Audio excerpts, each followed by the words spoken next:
Well, greetings everyone. Welcome to another video. I just happened to have enough gas left in the tank to do this today.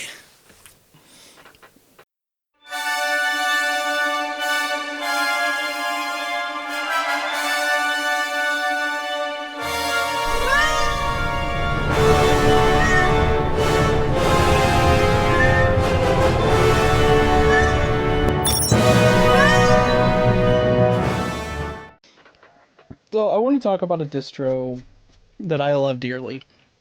And I know I'll do many more videos about it, but I want to actually put this out there for a couple things. One, there's been a lot going on in the Mint world that I haven't been privy to because I've just been out of touch. I was on vacation the other week, had a lot going on at work and whatnot, so I've just been out of it. So I'm catching up right now. So with that, I'm now going to turn over to my overlay. I'm using Vivaldi today because, you know, Matt, somebody needs to use Vivaldi to make you feel better. I do actually use it some. It's not my primary browser right now, but it probably would be. It's that or Brave right now.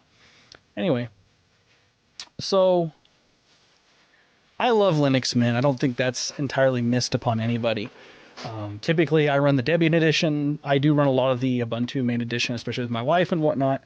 And I have handed a PC or two over running Mint, the Cinnamon version. Now, there's been a few developments in the last several months. We're going to go back to March. This was about where I fell off. The Mint team had talked about in, I guess it would have been January. Anyway, they had kind of talked about how they were wanting to increase the length of the development cycle. I believe it was a previous blog post somewhere along the way where they genuinely wanted to, and I completely understand. What a lot of people don't understand about the Mint team is if you go in here to projects, this is the team that works on Linux Mint. 3 people. Plus then there's teams for development team, there's a lot of community stuff. There's a moderation team, there's a design team, translation, QA. But these 3 people are pretty much the 3 main heads of this distribution. This is not a software team that has gobs of people, and there probably are people that come in and help them and whatnot, community members, but these are the only people who are paid to be here. And by paid, well, Mint takes donations, so take that for what you will. Overall, though, like, Mint is a big project because of the backing and that behind it, but it is not big in terms of a lot of things. So when they're saying we want to take a longer development cycle, they don't want to compromise their morals. If you take a longer development cycle, you can put more in that development cycle, test it, get it working, and so on and so forth. And that's something the Mint team has been struggling with because they can't. They haven't been able to with the current development cycle. They were literally, if I remember right, doing every 6 months. Plus they were backporting to LMDE, which is a semi-rolling. And at one time they were also repackaging and sending out hardware enablement ISOs. There's a lot of work, so they weren't getting a lot of value out of their own distribution in that regard.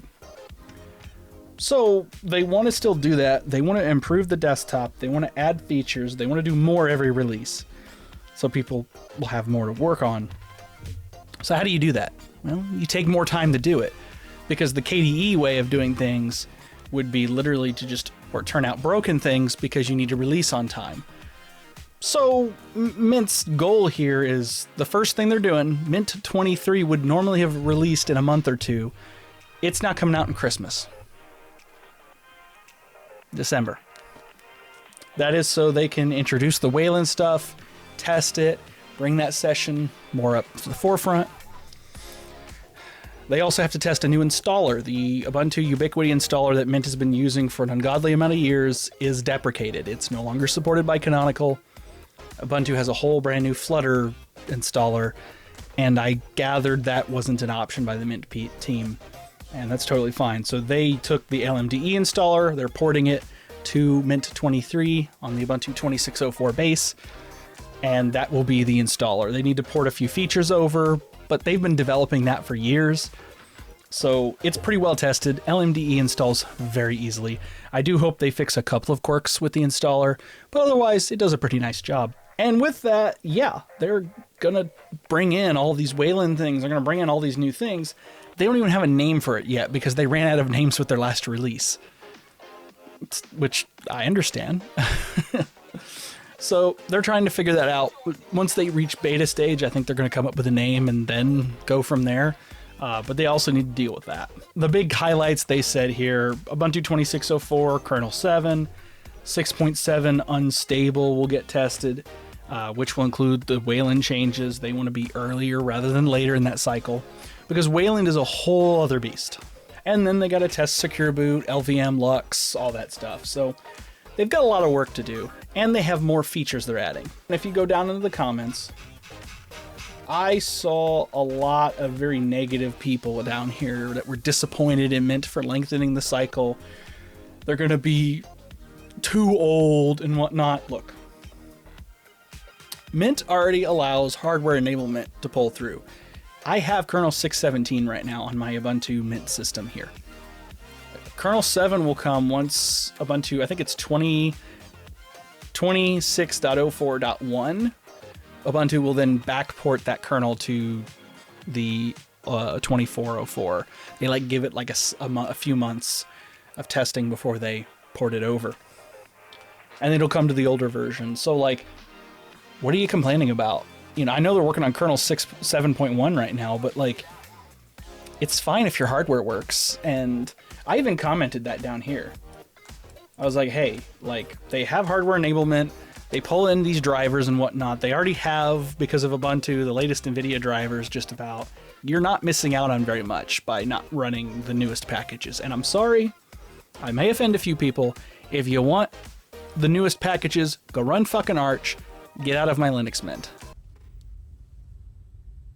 Raspberry. There's only one man who would dare give me the raspberry. Mint is for those who want stability over all else and want well-tested, well-honed tools. Because Mint is made to get work done and to do it without pulling your hair out. If you want these tools or these distros that bleed on the edge of tomorrow, that's what Arch is for. That's what NixOS is for. That's what some of these other, even Fedora, would be for. Don't bring that to my Mint. We want shit to work here, thanks. It's one of the reasons why I've moved to Mint and Mint Debian for pretty much everything. Shit works and I don't have to fuck with it. And I'm sorry, but I'm in a place in my life right now, I just don't have time anymore. I liked Arch when I was on it. Honestly, even for a rolling release, I liked Tumbleweed. OpenSUSE Tumbleweed was actually pretty good. I just don't have time to maintain that, and there were breakages I had with Zypper on a regular basis that I had to fix. Now, you could use Snapper and Rollback, sure, I just got tired of it. That's kind of my shtick. Mint isn't really for you if you want the bleeding edge software. People don't realize Mint has new enough kernels and new enough drivers. Other than like devices that came out last week, if they're within 6 months old, they're probably hardware supported in the kernel. So just back the truck the fuck up for a minute. In this current release, now that we're here, they had re-announced the hardware enablement ISOs. This was something they did around Mint 21.2, I think, where they would repackage the Mint ISO with the updated kernels and whatnot for people who wanted to boot with the newer kernel. Because right now, if you pick up a Mint ISO, it's not necessarily updated. They're saying, hey, in the future, we're going to package these. They'll be updated ISOs. They'll have the newer Ubuntu hardware enablement already installed. And so you're not having to jump kernels and stuff. Fantastic. I like this. I've already downloaded them. They still QA these before they release them. So do keep that in mind. They're going to move into the alpha phase.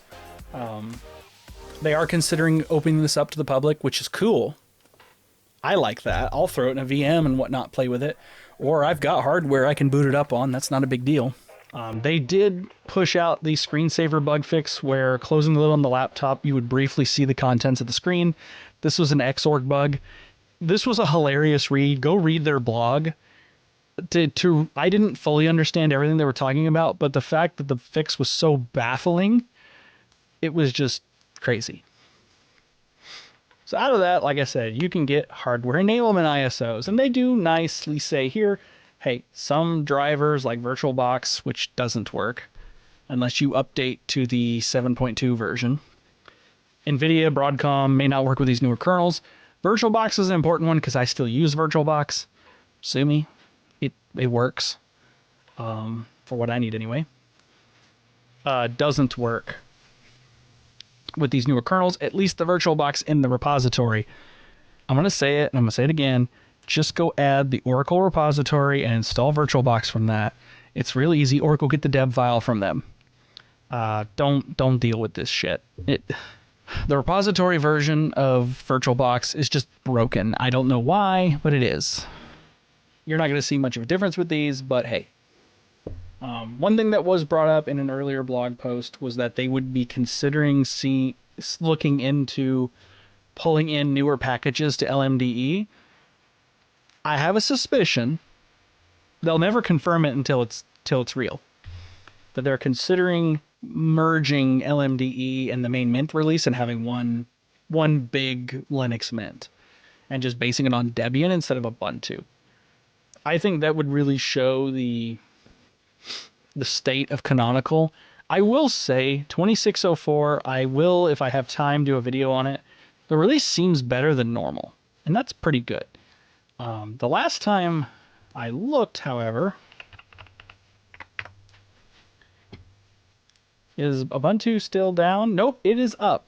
This was down all day today at the recording of this video. Glad to see it's back up again. They've had a bad day, but their desktop version is better than it used to be in recent years.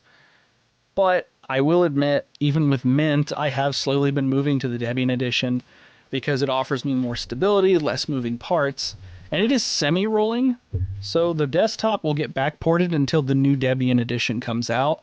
The only disadvantage is you have to then upgrade within 6 months to a year versus the Ubuntu version of Mint. So all the way back to Mint 21 is currently supported. They do kind of the Apple thing where they support the current and one back, and then the one before that hits end of life. So Vanessa, or Mint 21, has support until 2027, which is next year, because next year they'll have Mint 23. So there's an overlap period where 21 will be reaching end of life, 22 will be available, and 23 will be available. I like Mint, and I like what I'm hearing. I like to hear that they're working hard to try and do something good here. I know there's been a lot of hate around it. Guys need to back the truck up. They are trying to, with the small team they have, they are trying to do the best they can to deliver a stable, solid experience. Because I can tell you, even as much as I like Mint, if Mint 23 came out and it was a fucking disaster, I'd be looking for a new distro. I like things that work, and I like what they're doing, and I think we should let them cook. Because good things come to those who wait. And with that, I hope you guys have a great day. This is just kind of a ramble today. I'm hoping to get back into some stuff soon. Y'all take care.